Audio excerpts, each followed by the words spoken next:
اللهم صل على سيدنا محمد یا رب صل وسلم. بسم اللہ الرحمن الرحیم. سورہ یونس کا رکوع نمبر 11 یعنی آخری رکوع اور 11ویں پارے کا رکوع نمبر 16. اس کا لفظی ترجمہ مختصر گرامر کے ساتھ پچھلے لیکچر میں ہو چکا ہے. میں نے کہا تھا کہ اگلے لیکچر میں انشاءاللہ اس کی تفسیر شروع کروں گا. تو ہم اس کی تفسیر شروع کرتے ہیں سورہ یونس کے آخری رکوع کی. اعوذ باللہ من الشیطان الرجیم. بسم اللہ الرحمن الرحیم.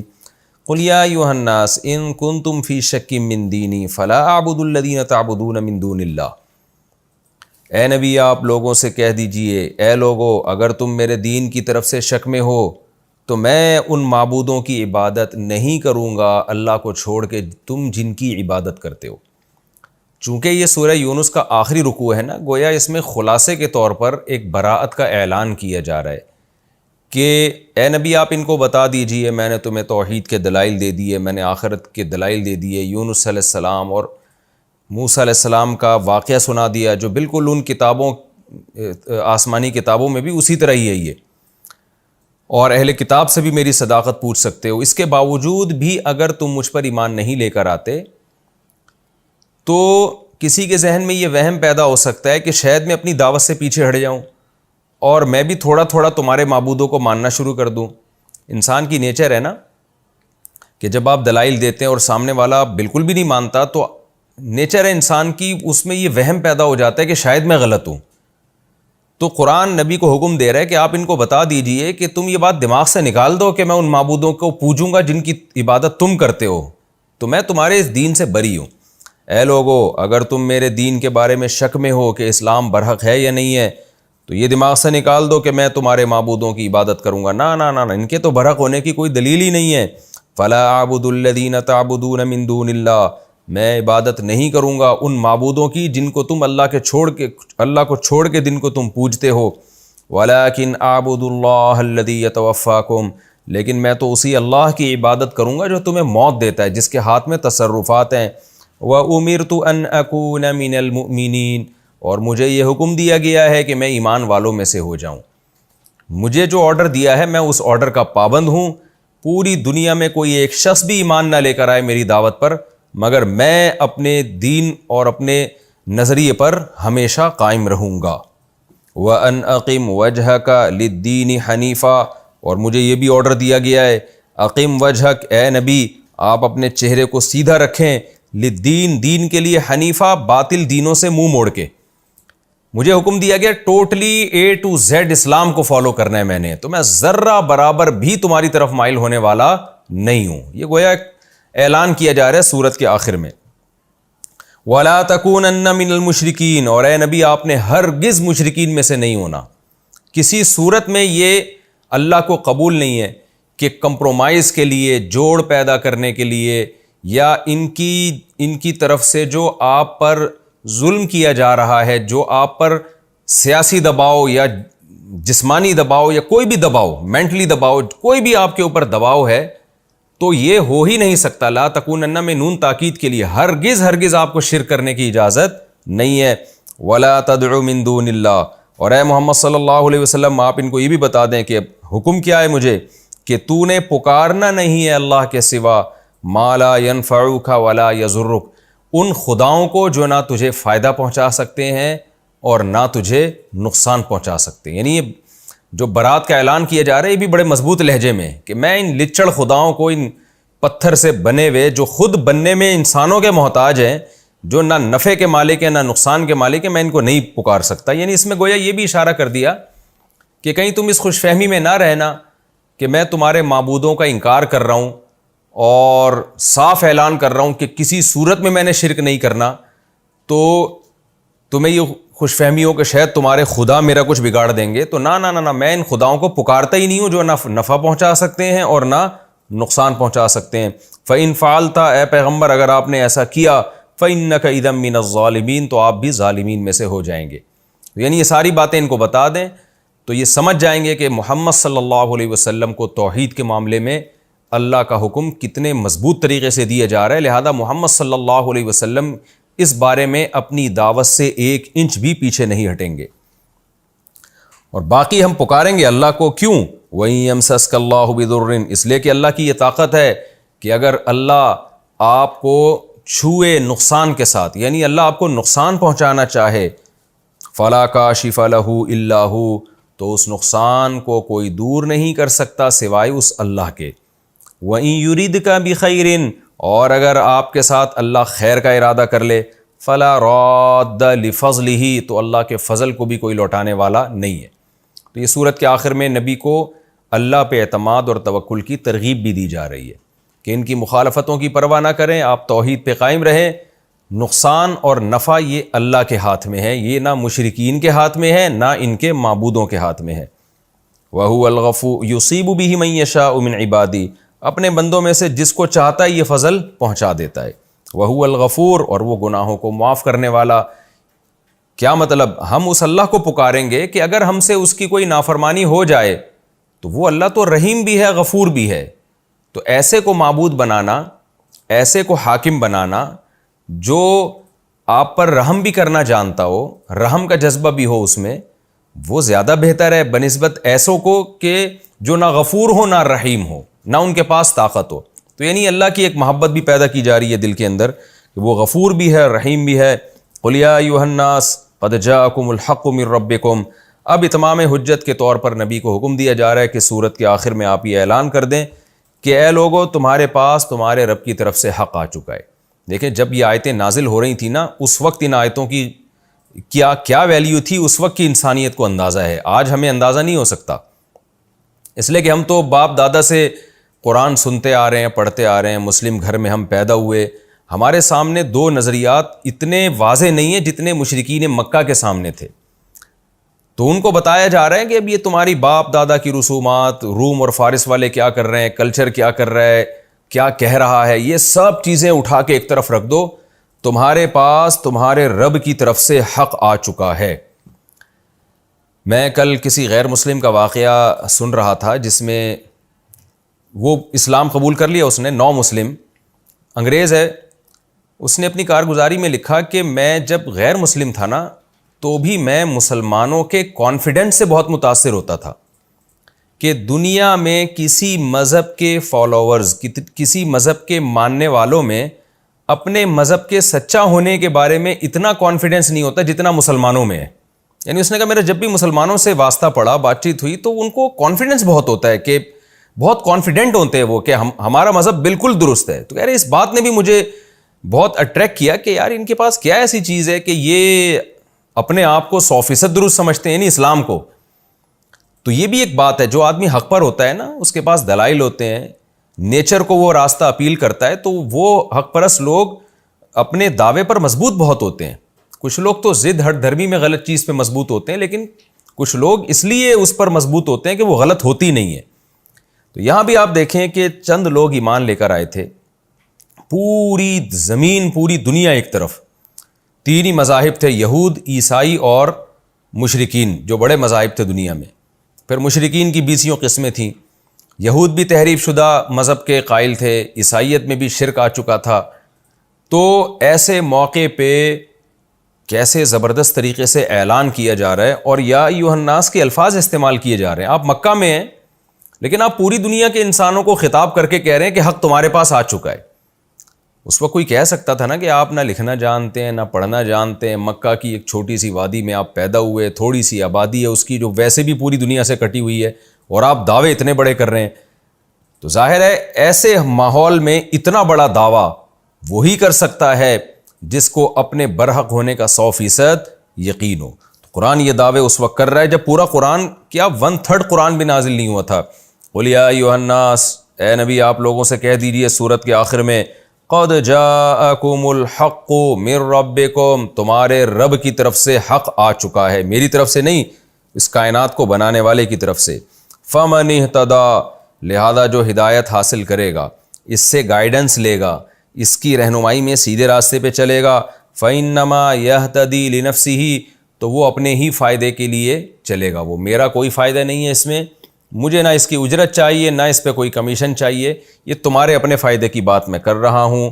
وَمَنْ ضَلَّ، اور جو گمراہ ہوگا تو اگر وہ بیوقوف یہ سمجھتا ہے کہ گمراہ ہونے سے اسلام کا نقصان ہو جائے گا یا محمد صلی اللہ علیہ وسلم کا نقصان ہو جائے گا یا اللہ کا نقصان ہو جائے گا تو وہ بھی پرلے درجے کا بیوقوف ہے. کیوں؟ فَإِنَّمَا يَضِلُّ عَلَيْهَا، وہ اپنے ہی خلاف گمراہ ہو رہا ہے. کیونکہ جب سیدھا راستہ آ جائے تو جو سیدھے ٹریک پہ چلے گا منزل تک پہنچے گا، جو نہیں چلے گا تو برباد ہو جائے گا. وَمَا أَنَا عَلَيْكُمْ بِوَكِيلٍ، اور میں تم پر نگہبان نہیں ہوں، یعنی میری ذمہ داری پیغام پہنچانا ہے. اب اگر تم میں سے کوئی جہنم میں جائے گا تو میں ذمہ دار نہیں ہوں اس کا، تو میں ذمہ دار ہوتا تو میرا نقصان ہو جاتا یقیناً، کیونکہ اللہ پھر مجھ سے پوچھتا ہے کہ یہ ایمان کیوں نہیں لے کر آئے. تو میرا تو کوئی نقصان نہیں ہے، میرا کام ہے پیغام پہنچا دینا، میں تمہیں صاف صاف پیغام پہنچا رہا ہوں. دیکھیں اس ماحول میں کتنے کانفیڈنس کے ساتھ آپ صلی اللہ علیہ وسلم یہ اعلان کر رہے ہیں، تو مشرکین بھی حیران ہوتے ہوں گے اور یہ چیز ان کو اٹریکٹ بھی کرتی ہوگی. اور آج اللہ نے ثابت کر دیا، اللہ نے نبی صلی اللہ علیہ وسلم کے اس اعلان کو، یا ایھا الناس کو، پوری دنیا کے تمام انسانوں تک پہنچا دیا. پوری دنیا میں قرآن پڑھا جاتا ہے، سنا جاتا ہے. غیر مسلموں کو بھی ان آیات کے بارے میں علم ہے کہ کیسے قرآن نے ساری انسانیت سے خطاب کیا ہے. وَاتَّبِعْ مَا يُوحَىٰ إِلَيْكَ، اور اے نبی ہم آپ کو بھی حکم دے رہے ہیں کہ آپ کی طرف بھی جو وحی کی جا رہی ہے آپ نے اسی کو فالو کرنا ہے، کلچر کے پیچھے نہیں چلنا. وَاصْبِرْ، اور مخالفت کی پرواہ مت کریں بلکہ صبر کریں. آپ پوری دنیا ایک طرف، آپ چند لوگوں کے ساتھ ایک طرف، ظاہر ہے اس میں صبر ہی کرنا پڑے گا. تو آپ صبر کیجئے حتیٰ یحکم اللہ. یہ صبر ہمیشہ نہیں کرنا پڑے گا، ایک وقت آئے گا کہ اللہ اپنا فیصلہ کر دے گا، یعنی عملی فیصلہ، پریکٹیکلی فیصلہ. زبان سے تو اللہ نے فیصلہ پہلے ہی کر دیا، حق کیا ہے باطل کیا ہے، عمل بھی کر کے دکھا دے گا. یعنی مکہ فتح ہو جائے گا، اسلام کو غلبہ مل جائے گا اور لوگ جوق در جوق اسلام میں داخل ہونا شروع کر دیں گے اور اسلامی خلافتیں دنیا میں پھیل جائیں گی. تو اس وقت تک آپ صبر کیجئے. وَهُوَ خَيْرُ الْحَاكِمِينَ. اب سوال پیدا ہوتا ہے، گراؤنڈ ریئلٹی تو یہ کہہ رہی ہے کہ اللہ عملاً کیا فیصلہ کرے گا؟ سارے اسباب تو مشرکین کے حق میں جا رہے ہیں. تو اللہ نے بتا دیا اللہ سب سے بہترین فیصلہ کرنے والا ہے. جب وہ ارادہ کر لیتا ہے تو اس کے فیصلوں کے آگے کوئی تدبیر کارگر ثابت نہیں ہوتی. تو اللہ نے بھی ارادہ کر لیا اسلام کو دنیا میں غالب کرنے کا. تو اے نبی آپ صبر کیجیے، اللہ بہترین فیصلہ کرنے والا ہے. یہ جی سورہ یونس کا آخری رکوع ختم ہوا. بہت مختصر رکوع تھا اور اس میں خلاصہ ہی تھا. دو ہی باتیں ہیں اس میں کہ ایک تو نبی کو حکم دیا جا رہا ہے کہ اے نبی آپ ان سے کہہ دیجئے کہ تم اگر ایمان نہیں لاتے تو اس خوش فہمی میں مت رہنا کہ میں تمہاری طرف تھوڑا سا جھک جاؤں گا. ایسا نہیں ہو سکتا، میں شرک کا راستہ اختیار نہیں کروں گا. میں اسی خدا کی مان کے چلوں گا جس کے پاس تمام تر اختیارات ہیں. وہ نفع پہنچانا چاہے تو کوئی روک نہیں سکتا، نقصان پہنچانا چاہے تو بھی کوئی روک نہیں سکتا. اور دوسری بات یہ کہ لوگوں کو یہ اعلان کر کے بتا دیا جائے کہ حق تمہارے پاس آ چکا ہے. اب تک تمہارے پاس سیدھا راستہ نہیں تھا. تمہارے پاس ہو سکتا ہے ٹوٹا پھوٹا میڈیکل سائنس کا علم ہو سکتا ہے تمہارے پاس انجینئرنگ کا علم ہو سکتا ہے تمہارے پاس اور بہت سارے ہنر ہوں، لیکن سیدھا راستہ انسان کو انسان بنانے کا راستہ، اور وہ راستہ جس پہ چلنے سے خدا خوش ہوتا ہے، جو فطرت کا راستہ ہے، وہ تمہارے پاس نہیں تھا. وہ راستہ آ چکا ہے تمہارے پاس. تمہیں اب صحیح اور غلط کی تمیز ہو جائے گی اگر اس کو فالو کرو گے. اب وہ آ چکا ہے، پہلے نہیں تھا تو تم پر حجت تمام نہیں ہوئی تھی، اب قرآن کے ذریعے وہ آ چکا ہے. تو یہ بہت اہم آیت ہے اس رکوع میں. اور آخر میں کہ دو باتیں اور بھی، کہ جو ہدایت حاصل کرے گا اپنے فائدے کے لیے، اور جو گمراہی پہ چلے گا اپنا ہی نقصان کرے گا. اور اللہ کے نبی کو تو حکم دیا جا رہا ہے کہ آپ نے تبلیغ کا کام کرتے رہنا ہے اور اسی قرآن کو فالو کرنا ہے جو آپ پہ نازل ہو رہا ہے، اور صبر کرنا ہے آپ نے. ایک دن آئے گا کہ اللہ فیصلہ کر دے گا اور پھر آپ کو صبر کی اس کیفیت سے اللہ تعالیٰ نکال دے گا، یعنی وہ مصائب نہیں رہیں گے جو اب ہو رہے ہیں. اللہ تعالیٰ ہمیں سمجھنے کی عمل کی توفیق عطا فرمائے. ہماری سورہ یونس ختم ہوئی، اب ہم انشاءاللہ آگے چلتے ہیں سورہ ہود کی طرف. اور اسی سورہ ہود کے رکوع میں، آدھے رکوع میں ہمارا یہ 11واں پارہ بھی ختم ہو جائے گا اور 12واں پارہ انشاءاللہ ہمارا اسی میں شروع ہو جائے گا. اب ہم سورہ ہود کی طرف چلتے ہیں. سورہ ہود کا پہلا رکوع اور 11ویں پارے کا رکوع نمبر 16 کی تکمیل. حسب معمول اس رکوع کا مختصر لفظی ترجمہ مختصر گرامر کے ساتھ، پھر انشاءاللہ ہم اس کی تفسیر کی طرف جائیں گے. الف لام را یہ حروف مقطعات میں سے ہے. کتابن یہ ایک کتاب ہے، تنوین ہے نا کتابن میں، تو اس کا مطلب ھذا کتابن یہ ایک کتاب ہے. احکمت آیاتہ جس کی آیات محکم کی گئی ہیں، مضبوط کی گئی ہیں. احکام کہتے ہیں کسی بھی چیز کو مضبوط کر دینا. مضبوط کا کیا مطلب ہوتا ہے؟ ہر چیز کی مضبوطی اس کے اعتبار سے ہوتی ہے. یہ میں لفظی ترجمے ہی میں سمجھا رہا ہوں تاکہ اس کا احکام کا صحیح ترجمہ آپ کو سمجھ میں آئے. دیکھیں کوئی عمارت میں احکام کیا ہے کہ اس کی بنیاد مضبوط ہو, اس میں سریہ خوب ڈلا ہوا ہو. کسی کلام میں مضبوطی کیا کہتے ہیں؟ بات اس کی جاندار ہو, اس میں سقم نہ ہو, سننے والا یہ نہ کہے کہ یار یہ پتہ نہیں کیا کہہ رہا ہے اور یہ تو غلط کہہ رہا ہے. تو اللہ نے قرآن کی آیات کو مضبوط کیا ہے. جو بھی سنے گا کہے گا یار بالکل درست بات کی جا رہی ہے, یعنی دلائل سے مضبوط کر دیا اللہ نے اس کو. تو کتاب احکمت آیاتہ, یہ ایک ایسی کتاب ہے جس کی آیات کو مضبوط کیا گیا ہے. ثم فصلت, پھر اس کو ڈیٹیل سے بیان کیا گیا ہے, تفصیل بھی کی گئی ہے. تفسیر میں انشاءاللہ اس کی تفصیل بتاؤں گا میں. پھر اس کی تفصیل کی گئی ہے من لدن حکیم خبیر, ایک ایسے بادشاہ کی طرف سے جو حکمت والا بھی ہے اور باخبر بھی ہے. اللہ تعبدوا الا اللہ, اللہ اصل میں تھا ان, میں نے آپ کو بتایا ان تفسیر کے لیے آتا ہے بہت دفعہ. پچھلے کلام میں جو ایک ابہام سا ہوتا ہے نا, یعنی ایک قول چھپا ہوا ہوتا ہے, تو اس قول کی تفسیر. اب پچھلے کلام میں کیا تھا کہ یہ آیات مضبوط کی گئی ہیں اور اس میں تفصیل بیان کی گئی ہے. تو وہ تفصیل کیا بیان کی گئی ہے؟ تو وہ آگے آ رہا ہے اللہ تعبدوا الا اللہ. وہ تفصیل یہ ہے کہ لا تعبدوا الا اللہ, اللہ کے سوا کسی کی غلامی نہیں کرنی. اننی لکم منہ نذیر مبین, بے شک میں یعنی محمد صلی اللہ علیہ وسلم تمہارے لیے منہ اس اللہ کی طرف سے نذیر بھی ہوں اور وبشیر بشیر بھی ہوں. میں تمہیں اللہ کے عذاب سے ڈرانے والا بھی ہوں اور خوشخبری بھی سنانے والا ہوں. وَأَنِ اسْتَغْفِرُوا رَبَّكُمْ, اور یہ بھی حکم دیا جا رہا ہے اس کتاب میں جو تفصیل بیان کی جا رہی ہے اس کا ایک اور مضمون بھی ہے, وہ یہ ہے ان استغفروا, ملا کے پڑھا جاتا ہے ان استغفروا, کہ استغفروا ربکم, اپنے رب سے استغفار کرو, گناہوں کی معافی چاہو. ثم توبوا الیہ, پھر اسی کی طرف متوجہ رہو, اس توبہ پر قائم بھی رہو. تابہ یتوبو کا معنی متوجہ ہونا. اس سے فائدہ کیا ہوگا؟ یمتعکم متاعا حسنا, متع یمتع تمتیعا, فائدہ پہنچانا. وہ اللہ تمہیں فائدہ پہنچائے گا, یعنی تمہاری زندگی میں تمہیں نفع دے گا. متاعا, ایسا نفع, حسنا جو اچھا نفع ہوگا, پاکیزہ نفع ہوگا. الی اجل مسمی, ایک وقت مقرر تک, یعنی موت تک کے لیے تمہیں اچھی زندگی دے گا. وَيُؤْتِي كُلَّ ذِي فَضْلٍ, اور دے گا ہر فضل والے کو فضلہ, اس کا فضل. اس کی میں تفسیر میں انشاءاللہ اس کی ڈیٹیل بتاؤں گا. وَإِن تَوَلَّوْا, اور اگر تم اعراض کرو گے اس دعوت سے, فَإِنِّي أَخَافُ عَلَيْكُمْ, تو بے شک میں ڈرتا ہوں تمہارے اوپر, عذاب یوم کبیر, ایک بہت بڑے دن کے عذاب سے. اِلَى اللَّهِ مَرْجِعُكُمْ, مرجع کا معنی لوٹنا, اللہ ہی کی طرف تمہارا لوٹنا ہے. وَهُوَ عَلَى كُلِّ شَيْءٍ قَدِيرٌ, اور وہ ہر چیز پر قدرت رکھتا ہے. الا, خبردار سنو, انہم یثنون صدورہم, ثنا یثنی, سا سے جو ہے اس کا معنی ہوتا ہے موڑنا, لپیٹنا کسی چیز کو. تو یثنون اصل میں تھا یثنیون. الا انہم یثنون صدورہم, خبردار سنو یہ لوگ یعنی یہ جو مشرک لوگ ہیں اپنے سینوں کو موڑ دیتے ہیں. لیستخفوا, تاکہ چھپ جائیں, مخفی ہونے سے نکلا ہے. یستخفیو تھا اصل میں, خفیہ یخفا کا معنی چھپنا, مخفی ہوتا ہے نا, کہتے ہیں لیستخفوا منہ, تاکہ اس اللہ سے چھپ جائیں یہ. الا, خبردار سنو, حین یستغشون, حین کا معنی وقت, جس وقت یہ یستغشون ثیابہم, ثیاب کپڑوں کو کہتے ہیں, یستغشون غشی سے نکلا ہے ڈھانپنا, جس وقت یہ اپنے کپڑوں سے ڈھانپتے ہیں یعنی اپنے آپ کو چھپاتے ہیں. یعلم ما یسرون, تو اللہ جانتا ہے ان باتوں کو, یسرون جو یہ سر کرتے ہیں, چھپاتے ہیں. وما, اور ان باتوں کو بھی جانتا ہے. یعلنون, جو یہ ظاہر کرتے ہیں. انہ علیم بذات الصدور, بے شک وہ سینوں کے بھیدوں کو جانتا ہے. وما من دابۃ, اور نہیں ہے کوئی جانور چوپایا.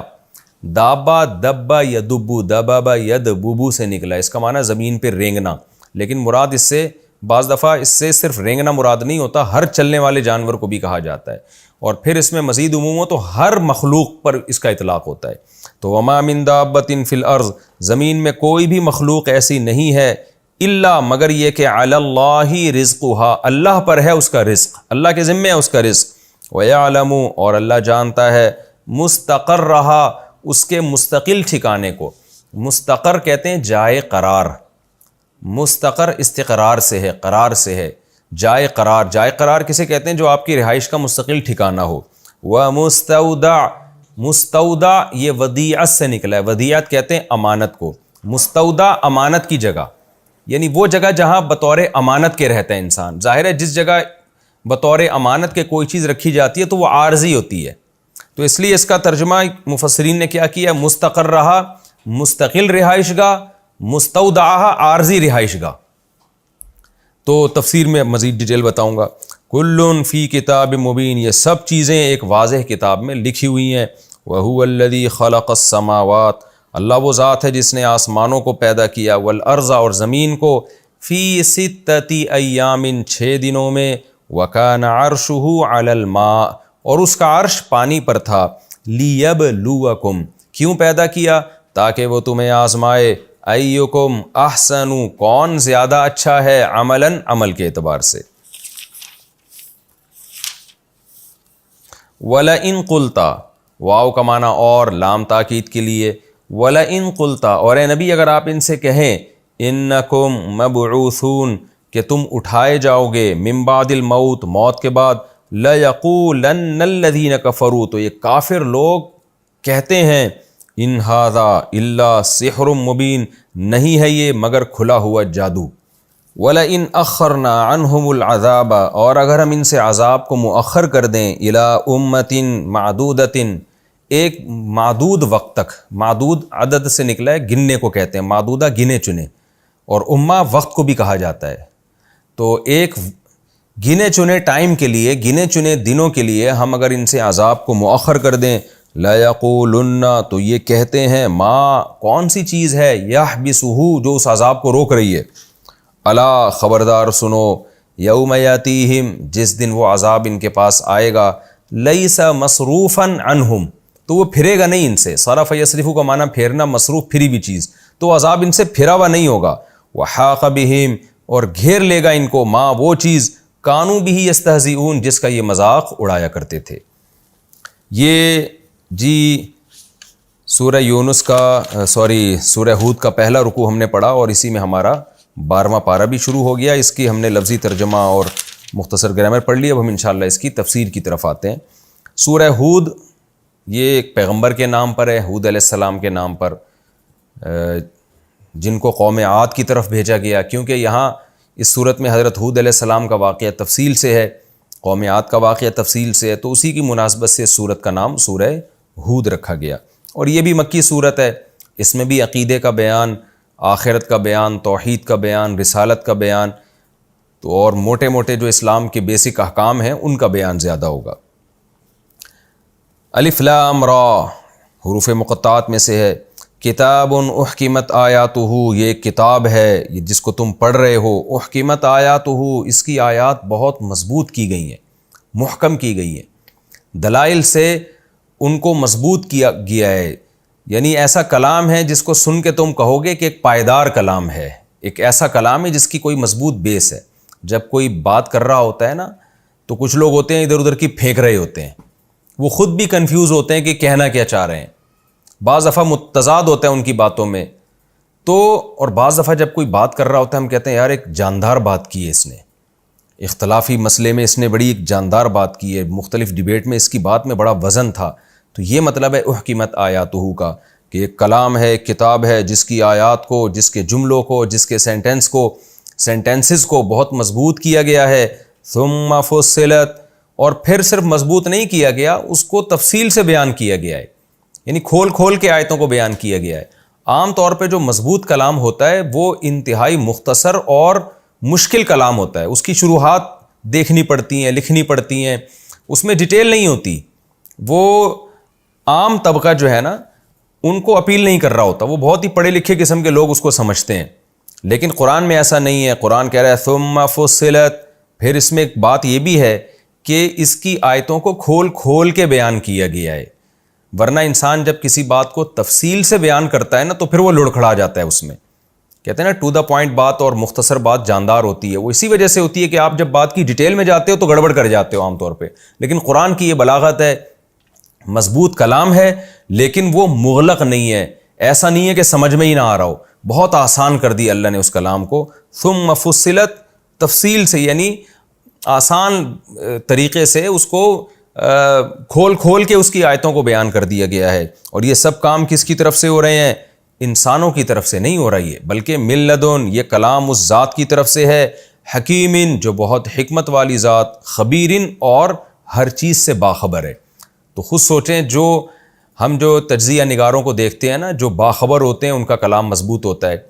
اور اگر حکمت بھی ہو کہ کیا بات کرنے کی ہے کیا بات کرنے کی نہیں ہے, تو کلام میں کیسی جان پیدا ہو جائے گی. تو یہ قرآن اس ذات کا کلام ہے, اس اللہ کا کلام ہے جو حکمت والی ذات ہے اور ہر چیز سے باخبر ہے, لہذا اس کے کلام میں غلطی نہیں ہو سکتی. اب اس کلام کے دو مضامین ہیں, دو مضامین اللہ نے بیان کیے. ظاہر ہے دو نہیں ہیں بلکہ بہت سارے مضامین ہیں. تو دو مضامین کو اس لیے ہائی لائٹ کیا جا رہا ہے کہ یہ اس کلام میں جو قرآن اللہ نے نازل کیا ہے اس کے اہم ترین مضامین میں سے ہیں. تو ان دو مضامین میں سے کیا ہے؟ اللہ تعبدوا الا اللہ. پہلا جو سب سے امپورٹنٹ مضمون ہے اس کا وہ یہ ہے کہ اللہ کے سوا کسی کی عبادت غلامی نہیں ہوگی. یہ بہت امپورٹنٹ بات ہے. جو مذہبی لوگ نہیں ہیں, جو سیکولر لوگ ہیں, لبرل لوگ ہیں, انہوں نے گاڈ کو سیکنڈری قرار دیا, دوسرے درجے پہ رکھا ہے. وہ اپنے ملکی قوانین کو اور اپنی آرا کو, اپنی خاندانی رسومات کو, اپنے کلچر کو, اپنی عقل کو سب سے پہلے رکھتے ہیں. لہذا کوئی اپنی عقل کا غلام ہے. قرآن میں ایک جگہ آتا ہے کہ افرأیت من اتخذ الہہ ہواہ, کیا تم نے ایسے شخص کو دیکھا جس نے اپنی خواہشات کو خدا بنایا ہوا ہے؟ تو بعض لوگ اپنی خواہشات کی عبادت بھی کرتے ہیں. تو خواہشات کی عبادت کیا ہے؟ جو ہمارا جو مذہب سے باغی طبقہ ہے, زنا کر رہا ہے اور پتہ نہیں کیا کیا کر رہا ہے, شراب پی رہا ہے, وہ خواہشات کی پوجا کر رہے ہیں. تو قرآن کا جو سب سے بڑا مقصد تھا کہ ساری دنیا کے سارے انسانوں کو ایک جگہ جمع کیا جائے, اور وہ کیا ہے؟ خدا کی غلامی. کہ حلال و حرام کرنا, قانون سازی, یہ بنیادی طور پہ خدا کا کام ہے جس نے تمہیں بنایا. تم اس کے ماتحت رہ کے تو قانون سازی کر سکتے ہو, اس کے اگینسٹ نہیں جا سکتے تم. تو یہ قرآن کا سب سے پہلا دعویٰ ہے جو بہت ہی مضبوط مضمون ہے قرآن کا, اور وہ اللہ نے بیان کر دیا اللہ تعبدوا الا اللہ, کہ عبادت سے مطلب غلامی, مکمل طور پہ جو غلام ہو تم اللہ کے ہو, اللہ کے آگے کسی اور کی تم نے نہیں سننی. اننی لکم منہ نذیر و بشیر. اور یہ جو قرآن نے مضمون بیان کیا کہ صرف اللہ کی عبادت ہوگی, تو ایسے ہی چھوڑ نہیں دیا کہ اب اگر کوئی عبادت کرتا ہے تو بھی ٹھیک ہے, نہیں کرتا ہے تو بھی ٹھیک ہے. نا, ایسا نہیں ہے. اننی لکم منہ نذیر مبین. اس مضمون کی تکمیل اس سے ہوگی کہ اے نبی آپ ان کو بتا دیجئے کہ میں تمہیں ڈرانے والا بھی ہوں اور خوشخبری دینے والا بھی. تو اگر تم اللہ کی عبادت پہ آؤ گے تو جنت کی خوشخبریاں ہیں تمہارے لیے, اور اگر اس راستے کو تم نے چھوڑ کر اللہ کے قوانین پر دوسرے قوانین کو ترجیح دی, یا اپنی عقل کو یا اپنی خواہشات کو ترجیح دی, تو میں ڈرانے والا بھی ہوں, پھر جہنم کی آگ سے ڈر جاؤ. یعنی یہ اس مضمون کی تکمیل ہے. دوسرا اس کا اہم ترین قرآن کا مضمون کیا ہے؟ وَأَنِ اسْتَغْفِرُوا رَبَّكُمْ. دوسرا مضمون یہ ہے کہ اپنے رب سے توبہ استغفار کرو. کیسے پیارا کلام ہے اور کیسی جاندار باتیں. کیا مطلب؟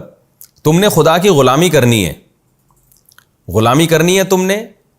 بیسک مضمون تو یہ ہے. ظاہر ہے جب تم غلامی میں آ جاؤ گے ایک دفعہ, تو 100% دنیا میں پورے طور پر غلامی کا حق کوئی بھی ادا نہیں کرتا. کوتاہیاں ہوتی ہیں ہر انسان سے. آپ کسی ملک کی قوانین کو اپنے اوپر لاگو کرتے ہیں کہ میں اس ملک کے قوانین کا احترام کروں گا, پھر بھی کہیں غلطی سے قانون ٹوٹ جاتا ہے آپ سے. تو اسی طرح اللہ کے ساتھ بھی ہو سکتا ہے. تو اس لیے اللہ نے کہا کہ اگر کبھی اس کی مخالفت ہو, ان استغفروا ربکم, تو اپنے رب سے توبہ اور استغفار کرو. اور خاص طور پر جن لوگوں سے شرک ہو چکا ہے, قرآن دنیا میں آنے کے بعد وہ شرک سے توبہ کریں. ثم توبوا الیہ, پھر غلطی سے توبہ کرنے کے بعد توبوا الیہ, اسی اللہ کی طرف متوجہ رہو.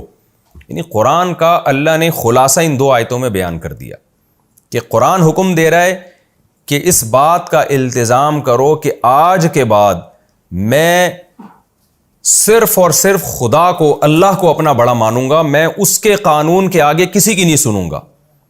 جب تک آپ یہ التزام نہیں کر لیتے اور اسی راستے کو برحق نہیں سمجھتے اس وقت تک آپ اسلام کے دائرے میں داخل نہیں ہوتے. اور پھر عملی کوتاہی اگر ہو رہی ہے تو اس کے لیے توبہ استغفار، اور توبہ استغفار کی بھی اللہ نے شرط بیان کر دی کہ یہ نہیں کرنا کہ توبہ کی پھر گناہ کیا، توبہ کی پھر گناہ، نہ نہ نہ، ثم توبوا الیہ، توبہ کرنے کے بعد پھر اس اللہ ہی کی طرف متوجہ رہنا ہے، یعنی اس توبہ پر قائم رہنے کی بھرپور کوشش کرنی ہے. پھر کیا ہوگا؟ یمتعکم متاعا حسنا، دنیا میں اس کا یہ انعام ملے گا کہ اللہ تمہیں ایک اچھی زندگی عطا کرے گا، پاکیزہ زندگی عطا کرے گا، جس کو قرآن میں دوسرے مقام پہ آتا ہے ربنا آتینا فی الدنیا حسنۃ، اے اللہ دنیا میں ہمیں پاکیزہ زندگی دے. دیکھیں عیاشی غیر مسلموں کے پاس بھی ہوتی ہے اور عیش و عشرت کی زندگی اہل ایمان بھی گزارتے ہیں، لیکن دونوں کے عیش و عشرت میں بہت فرق ہوتا ہے. ایک پاکیزہ عیش و عشرت ہے اور ایک وہ ہے جو گندگی میں منہ مارنے کے مترادف ہے.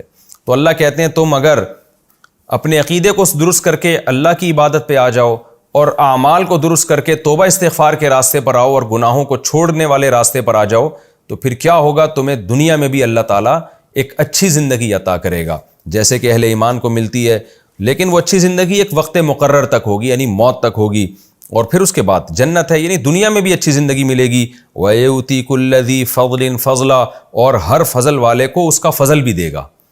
کیا مطلب؟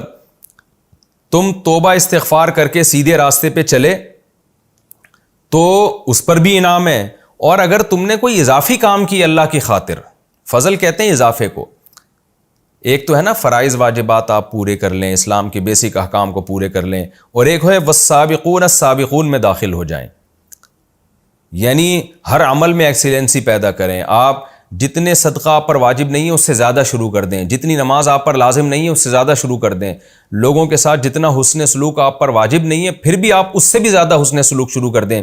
تو کوئی بھی اضافی نیکی کرے گا تو ایسے ہر فضل والے کو، یعنی اضافی نیکی والے کو، فضلہ، اس کا فضل یعنی اس کے فضل کا بدلہ دے گا. تو برائیوں سے بچو گے جنت ملے گی، اور اچھے مزید کام کرو گے تو اعلیٰ درجے کی جنت ملے گی. وَإِن تَوَلَّوْا، لیکن اگر تم نے اس دعوت کو ٹھکرا دیا، یہ قرآن کے دو بیسک مضامین ہیں نا، اسی کی تکمیل بیان ہو رہی ہے.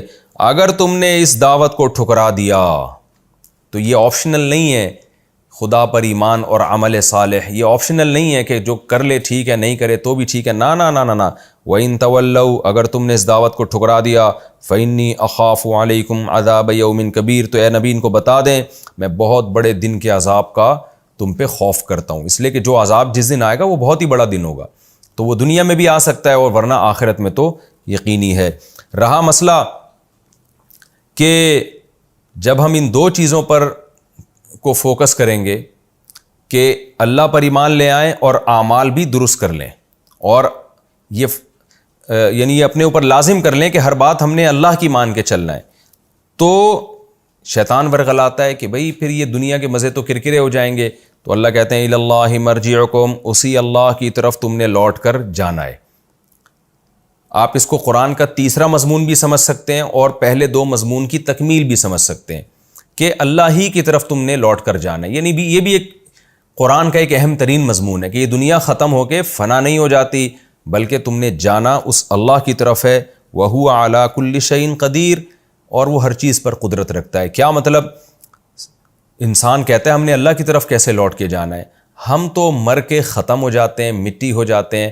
تو اللہ نے اس کا جواب دیا کہ نہ نہ نہ نہ نہ، جو پہلی مرتبہ پیدا کر سکتا ہے وَهُوَ عَلَىٰ كُلِّ شَيْءٍ قَدِيرٌ، وہ ہر چیز پر قدرت رکھتا ہے، وہ دوبارہ بھی پیدا کرے گا.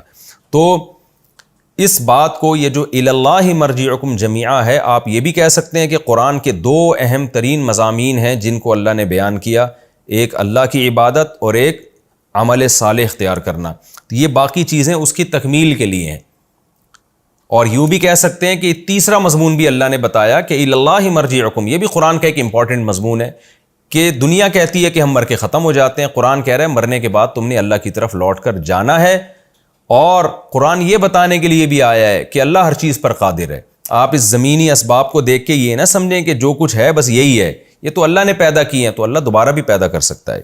الا انہم یثنون صدورہم لیستخفوا منہ،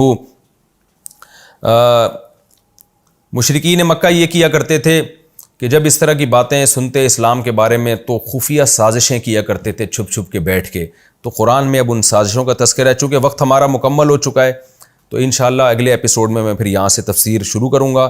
الا انہم یثنون صدورہم، یعنی اگلے ایپیسوڈ میں ہم سورہ ہود کا پہلا رکوع اور 11ویں پارے کی آخری آیت، یہاں سے انشاءاللہ ہم تفسیر شروع کریں گے. الا انہم یثنون صدورہم، کیونکہ میں اگر ابھی اس کو کنٹینیو کروں گا تو یہ مکمل ہو نہیں سکے گی اس ٹائم کے اندر.